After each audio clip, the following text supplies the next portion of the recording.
법인 유엔 현은진 농사입니다.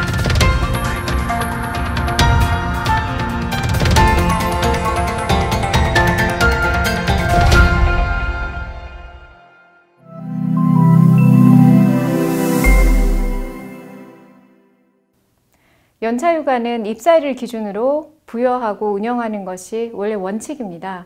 그런데 사원들의 입사일 모두 다 다르다 보니 입사일을 기준으로 연차휴가를 부여하는 것이 실무 운영상으로는 상당한 번거로움을 가지고 옵니다.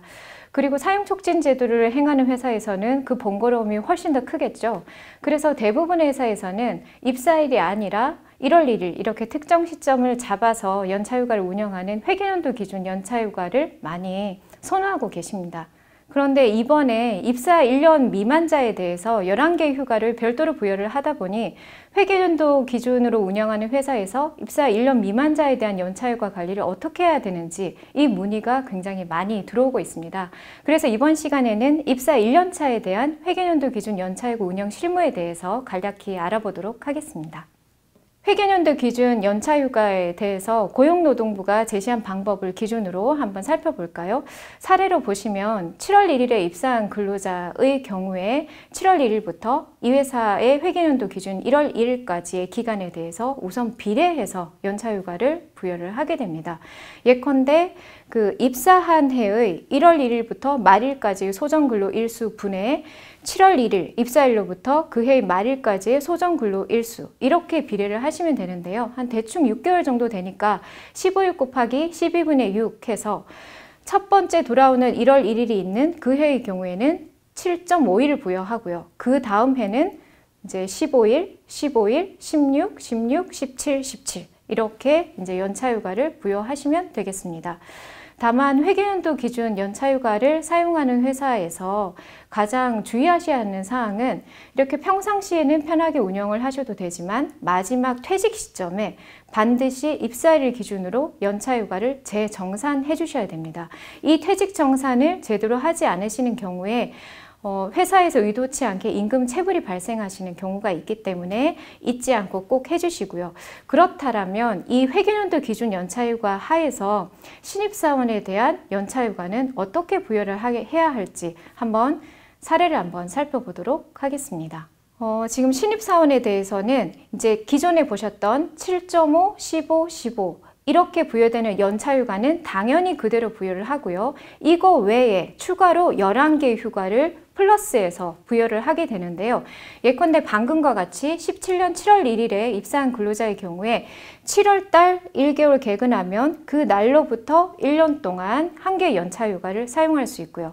두 번째 8월 달을 개근을 하면 개근한 달로부터 또 1년 동안 연차휴가를 사용할 수 있습니다. 그래서 누적적으로 보시면 8월 달에 1개, 9월 달에 2개, 10월 달에 3개 이런 식으로 누적적으로 연차휴가를 사용할 수 있는 거죠.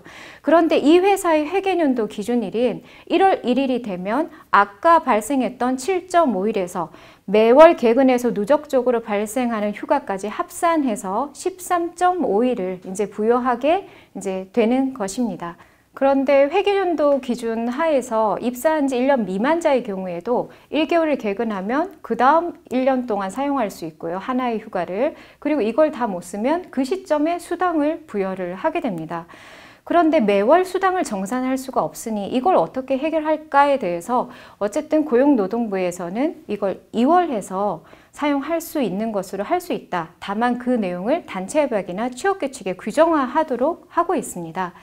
그래서 이 사례를 통해서 한번 같이 살펴보시면 7월 1일에 입사한 사람의 경우 7월 1일부터 그해 말일까지 총 6개월 동안 한 달에 하나씩 연차휴가가 발생한다라고 하면 이 휴가를 그 다음 회계연도의 말일인 12월 31일까지 그 6개를 사용할 수 있도록 하고요.